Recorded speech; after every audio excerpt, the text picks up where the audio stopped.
Hey boys and girls, welcome back again to Munro Live. We're standing here in front of the VW ID.4, and I'd like to introduce you to John Waters.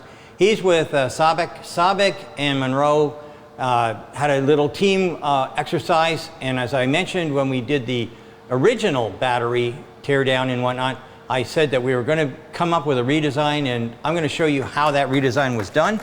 But first, John, why don't you tell us a little bit about yourself? Yeah, hi there. I'm John Waters. I'm the Technology and Innovation Leader at Sabic, a thermoplastics company that we're applying engineered thermoplastics to battery pack applications and electric vehicles around the world, globally. Good. So what we're going to do is we're not going to start off talking about the workshop or any of that other stuff. What we're going to do is we're going to ask John to come over here to this little chunk of plastic here. So this is from the EV1. And John and I basically worked on it. So John, tell us a little bit about what you did at Delco to come up with this actually masterpiece. It's the only word I can think of. Yeah, so my heritage is back working on GM's EV1 program at Delco Remy division. I was the battery pack engineer for that vehicle program. And what I didn't understand till just a few weeks ago that Sandy Munro actually was part of the team that actually designed the EV1 vehicle at a church. She'll talk more about that in a moment, and set requirements down to us engineers of how to make something out of thermoplastic that was light, cost effective, and obviously very safe. And so this is a 30% glass polypropylene tray, battery tray, that supports over 560 kilograms of mass, or 1,225 pounds of mass. It's a very similar product to what Sabic has today called StayMax. StayMax, when we added actually a fire retardancy FR product to it, but very exciting. This is actually FR is fire retardant. Yeah, FR, fire retardancy or flame retardancy that's been put on. We'll show you more about that in a minute, I think, too. Yeah. But this exceeded all of our cost mass investment targets that Sandy and his team set those years ago. A cost of $50 a piece for the piece part, $100 for the piece part, 50 pounds of mass, $250,000 investment for the tool. I had developed actually 4 products for the platform customer, and Sandy will talk about that in a moment. But the thermoplastic design 1 exceeded all of our crashworthiness requirements, all of our stiffness requirements, flexible modulus. The frequency modulus was above 30 hertz, which was with our goal of a fully assembled pack. So Sandy, we can be more proud of having this for you to see it. You haven't maybe seen one in couple of decades, right? Yeah, about 30 years, yeah. So here's the deal. As John just mentioned, we at the church, the guys who were designing this product, we gave direction, but when it comes to engineering or engineers, sometimes they get a little conservative. And actually, they get conservative, but in a lot of cases, their conservative nature is out of place because they forget the number 1 rule is we have to have safe products. Number 2 rule, it has to come in high quality, and these are kind of like inseparable. It's very difficult to separate those 2 things. That's why we wanted to have this product made out of PP with 30 or 35% glass.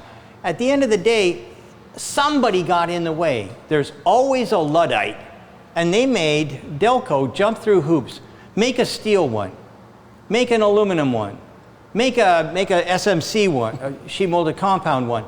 We didn't ask for that. Waste time. This whole exercise for us is to help product designers and OEMs to move fast. And why in the world someone would come up with what we saw inside the ID.4, I really don't understand it. So let's go on and talk a little bit about the brainstorming exercises that we did here. Now, this is kind of a snapshot of the 4 different teams that were involved in getting this product out to the mock-up that you see on the other side there. When we look at it, we're looking at how do we get rid of parts? How do we combine parts? How do we get rid of fasteners? How do we make this so that it's much safer than everything else? What's the right material to use? Not just, aluminum, pick it up and run with it. No, we have to have everything as right as it can possibly be. And so we looked at the battery tray, the top, the bottom, the sections, the partitions that made everything work. If you look here, you can see that this has been cross-hatched. And then over here you see what we would normally in an airplane we'd call these longerons, and then the longitudinals. And you can see that it's nice and thin, and you can also know that that had to carry a bigger load than what we're actually trying to do here with the new product. Hey Sandy, our target was 50 pounds. Yeah. We actually came up to 38 pounds. And that's the way it should be. Engineers should always be looking at lighter. And the reason for that is because of that little chart that I showed before, where Tesla comes in at 75 kilowatt hours, yet they go 125 miles. And then you've got other guys with much bigger battery packs, and they come in at less than 100 miles. Where's all the rest of that happening? There it is. They didn't think about weight. They didn't think about friction. They didn't think about aero. They only think that if they've got a big battery pack, everything's going to work out. And it doesn't work that way. So let's go around and show you what the results were. And on the way, well, look, we picked up another guy. Hey, hey, boys and girls, meet Dave Sullivan. He's our North American marketing representative at Sabic. Hey, yep, thanks for having me. It's been a great experience here at Munro. I head up the marketing efforts for Sabic here on all of our electrification projects for North America. And part of the whole workshop the past 2 days. Absolutely. So And this is the idea. We always want to make sure that in the workshop we have a diverse group. Now, we didn't talk too much about that, but maybe, Dave, maybe you can rattle off all of the different companies that were represented here. So what we did is, during our workshop, we had a really diverse group, as Sandy mentioned. We had people that make injection molding machines. They came in from Europe just for this event. We had thermal management experts. We had, who else? We had injection molders, tier 1 suppliers. And an OEM even business. Yes, and we had an OEM. So I mean, it was a really good group. What we had, I think there was so much experience here in the room that, you saw all the ideas on that board. It was really a And what I great appreciated event. today was how we all collaborated as a team with Munro and your experts, your expert team. And so we had half Sabic, half Munro, and another half. Yeah. And from Sabic.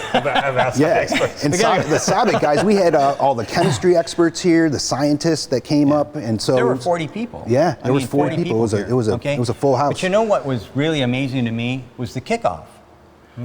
The kickoff was, well, I'll let you guys know all these characters, but anyway, from VW.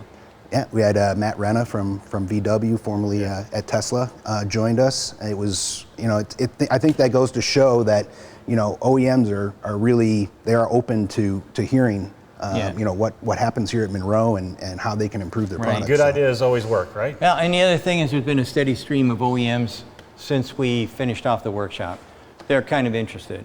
So let me kick this off by going backwards. We showed you over here all about what we found when we analyzed the existing aluminum battery box. And at that time I said this is way too heavy, and I said that this looks like something to just get it into the marketplace in a hurry. Okay, they didn't spend too much money on tooling except for this die casting stuff. This would have been kind of expensive, but it doesn't mean that they can't just call it a day, scrap it, and maybe move to something like what you're going to hear about here in a second. The other thing that I want everybody to remember is Sandy thinks that if engineers have to use screws, it's a crutch. It's not engineering. It's, I'll just throw screws on it. So what you're going to hear today is why you want to think about how do I get rid of slave fasteners or secondary fasteners? How do I get rid of them and make a product that's going to basically eclipse everything else? So with that, Dave and John, why don't you show us what you got? Yeah, Come down so here and take it off. Yeah, let me help out because I want you to talk about the materials, Dave. perfect. So let me just first off lift this off here and got it. Good.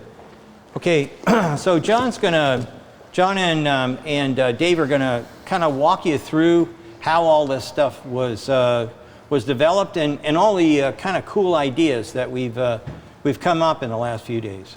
Well, Sandy, kind of tying in from our first conversation about the EV1 battery tray, when I saw the aluminum tray with very similar separators and ribs and dividing walls in it. I thought, that's just an O shape of a T-shaped pack that I made 25 years ago. So I'm very confident that Sabic has the technology, the materials, and the processes to identify or almost identically replace that battery tray as designed by Volkswagen with a thermoplastic solution that would be 30% lighter right off the bat. But in addition to that, through the workshop experience, we brought in integrated solutions where we could potentially start removing parts from the existing battery pack design. And Dave, when you talk about the thermal management system, yeah, talk about that? What we were able to do was, you want to come up and see what we've done here. We actually were able to mold in the channels from the thermal management system. So let me grab this piece over here so you can get an idea of what we're talking about. This is the underside of the Volkswagen tray. This is the thermal management system that's brazed onto a sheet of aluminum. It's stamped and then brazed, oven brazed. And then what we came up with was a piece of plastic with molded in channels that you can then mount the battery module directly to, therefore eliminating that entire piece of aluminum up here on the top, this top piece. Well, even better than that is thermal management is better because now I don't have to go through a secondary piece of aluminum. So this is brilliant. And you don't need a thermal interface material either. Exactly. So we eliminated that. Another big piece, which I think is worth mentioning, is that huge piece back there that weighs 22 kilos. That's the bottom cover of the battery pack. Kind of a shielding for the penetration. So what we did is, we'll show you some ideas. This is really fragile. I'm going to recommend we don't do it. Okay. But if you can think about the cross hatching that we did on the EV1, we've done exactly the same to the bottom of this. However, this has been raised and lowered now about 30 times. And you know what? It was made for like one shot at it. So I'll talk a little bit about it. But yeah, it's like cross hatching. You know, we can mold in geometries into the bottom tray, therefore eliminating the whole need for that part. So you can put in honeycombs, ribs, anything you need to protect from impact on the bottom of the battery tray. We like to say geometry is free. Exactly. Well, it does. You do have to put plastic in, but at the end of the day, it's no welding and stuff like that, so what we've got over here. So the geometry that we've decided to pick would be the type of thing that would make sure that there was no stone impingement, or worse yet, like Tesla when somebody ran over a trailer hitch or something.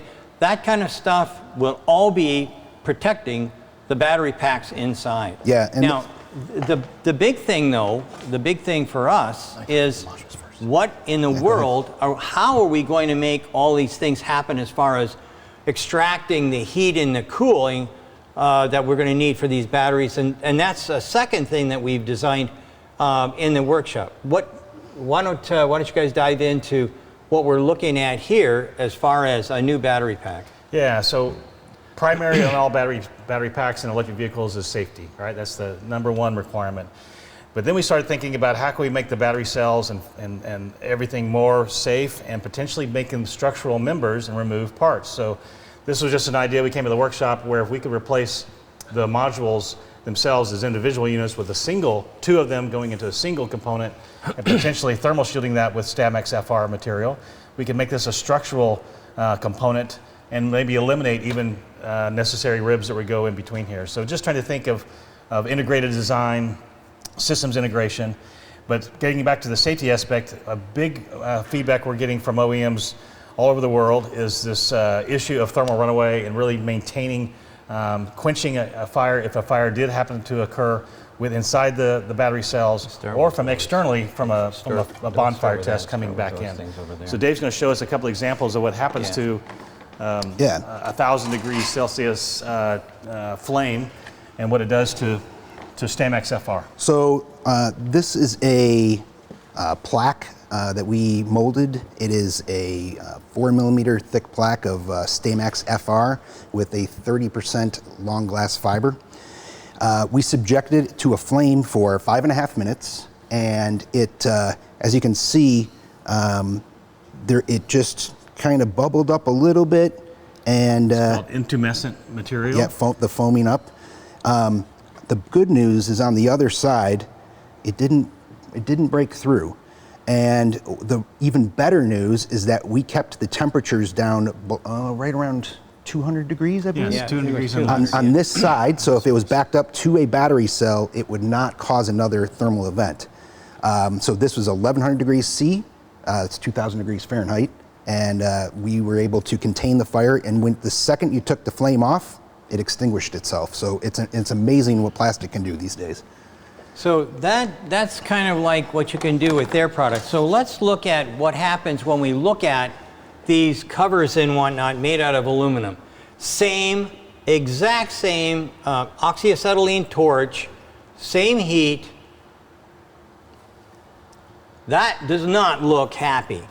As you can see, and I can see the camera, you can see that that didn't really work out as well as whomever it was that decided to make it out of 1 mil aluminum, because after all, you know, at the end of the day, you have to use the right materials, and the right material has to be number one on the top, right on the hit parade, top of the line. It has to be safe. And if you have self-extinguishing plastic, you got a winner. There's no such thing as self-extinguishing aluminum. So, so anyway, I don't want to. We're getting over the edge here. That's good. So why don't we talk a little bit more about what went on here? We've done the ribbing, and by the way, we don't need these if we have a single battery pack, and the reason for that is because it builds in its own stiffness.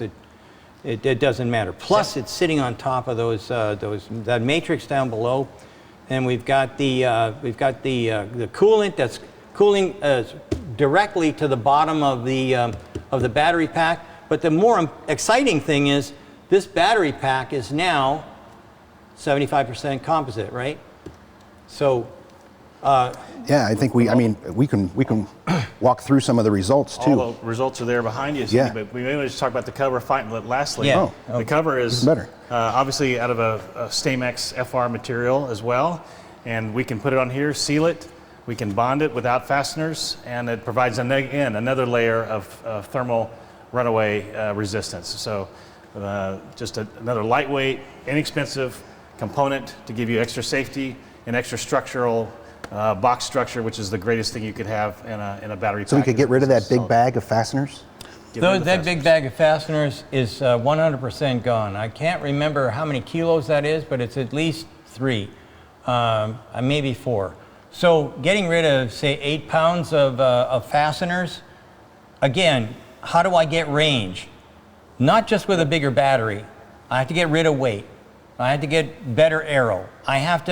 I can't send a brick through the air and think for a second that that's aerodynamic. I have to figure out how to get to where I need to get to, and it can't just be more batteries, okay? So now we've gone kind of through, have we missed anything? Well, we could talk forever, but really the workshop culminated with a collective designing a new battery pack that was very well thought out with part removal, flame retardancy, improved crashworthiness, better thermal insulation, better electrical insulation, and a life cycle analysis environmentally that's superior to metals. And with that, Sandy, give us the drum roll, please. Right, what were some of yeah. our final results there on the components? So here we are. The battery tray, that's that over there, was 72 kilograms. Now we're at 43. The undershield, that's that one over there. That's for stone impingement and just closing out what's going on.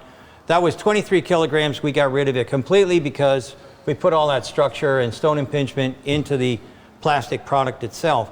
The battery modules, that's the battery modules here. They went from 370 kilograms to 362 kilograms. The top cover, we went from 7 kilograms to 5 kilograms. Miscellaneous, we kept the same. We didn't, we know that there's going to be other things that are going to come out, but Electrical connectors. yeah, electrical connectors. We think we're going to be making it a lot simpler, but for the sake of time, we just went here. So we went from 489 kilograms down to 427. That's the kind of stuff that we really are trying to get into here, because 62 kilograms, for those who aren't metric astute or whatever, 62 kilograms is just about 150 pounds. So this is a lot of weight that's coming out of something, and it'll do the same job as that. The only difference is the other one had about 5 kilograms of goop that you put on to try and control flames, maybe. But once you get to the aluminum and it's thin like that or that, it's coming through. So added benefits, part removal, much simpler. If we look at the flame retarding, which is number one in my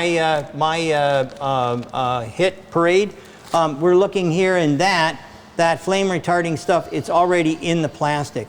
Improved crush worthiness. When you have a box section, it's very strong.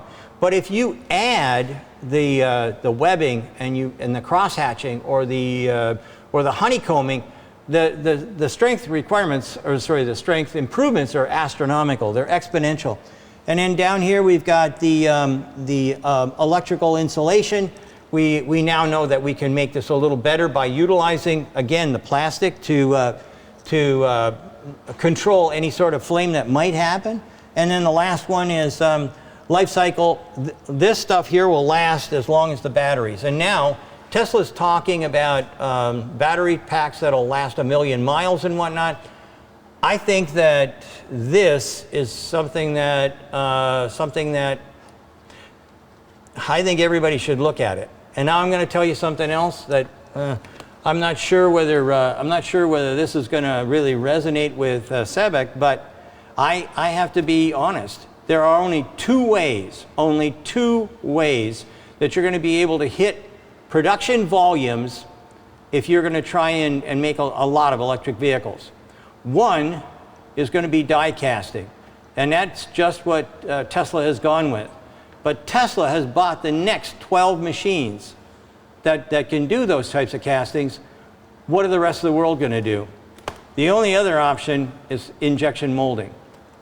This is going to be the way that a lot of people are going to have to go, because this is going the injection molding, the die casting machines. They're 8,000 tons. These machines should come in at around 4,000, 5,000, 4,000 or 5,000 tons. We're thinking of maybe 3,000. As low as Really? 3,000 to be able to do this. I Yep. did the Okay, so EV1 battery tray is 2,500 2,500. ton press on the EV1 battery tray. Okay, so maybe I'm wrong, but No, 2,500 to 5,000. We're in Yeah. the sweet spot. Yep. okay, so 5,000, somewhere under 8. It's not going to be 8,000 tons, and there's a lot of those machines that are around already.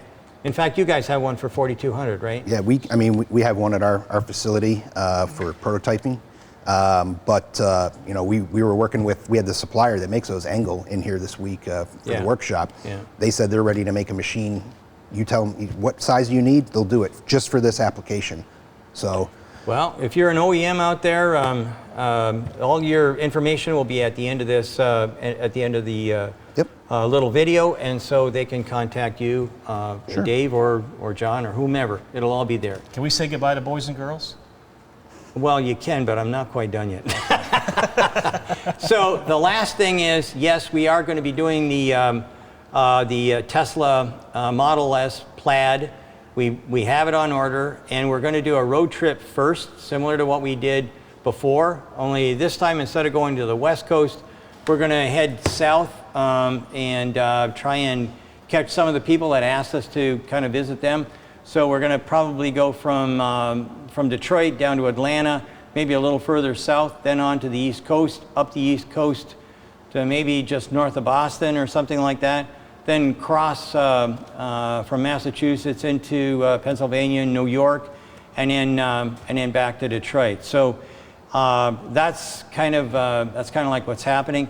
The other thing is we were looking for sponsors, and it sounds like one major sponsor might be Sabic, and so thank you so much for that.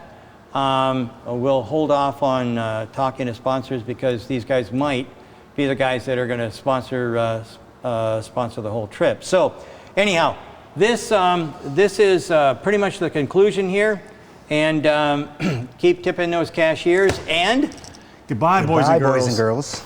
Thanks so much, Sandy. Appreciate it very much the opportunity. Yep. Thank you so you're much. welcome. It's been a and thanks for watching Munro Live.